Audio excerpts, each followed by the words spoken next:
Tässäpä kyseltiin suomalaisilta julkiksilta, mitä mieltä he ovat Radio Suomi Popin aamulypsy-ohjelmasta. Terve. Sehän on tosi hyvin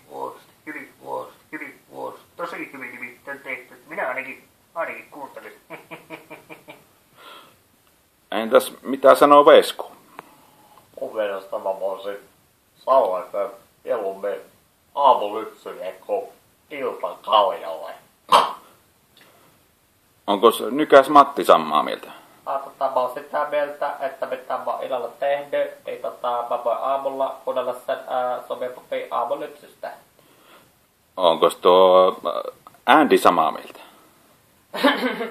Sano, että pilvisessä päässä, pilvisessä säässä se on tosinaista kuunneltava. Mä suosittelen sitä kaikille.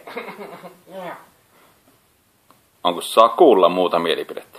Hei, siis aivan tosi mahtava kanava. Ja aina silloin, kun on hyviä juttuja. Ja nimittäin niitähän on aina. Hei, tykkään.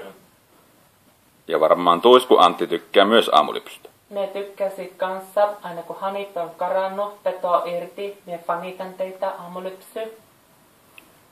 Onko Aira ehtinyt kuuntelemaan aamulypsyä?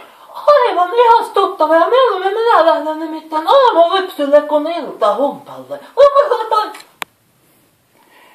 Vieläkö ne vanhat poliitikot ja kriitikot jaksaa kuunnella aamulypsyä?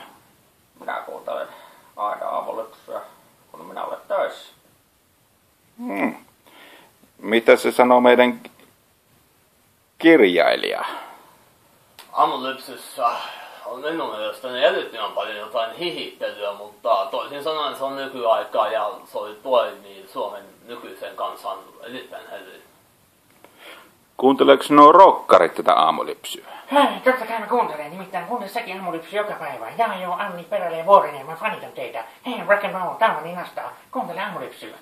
Wow, rock and roll. Yeah. Kiva juttu. Me päätetään raporttimme tähän, joten kuunnelkaa Radio Suomi Popin aamulypsyä joka arkiaamu kello 6-10. Kiitos. Kuuntele.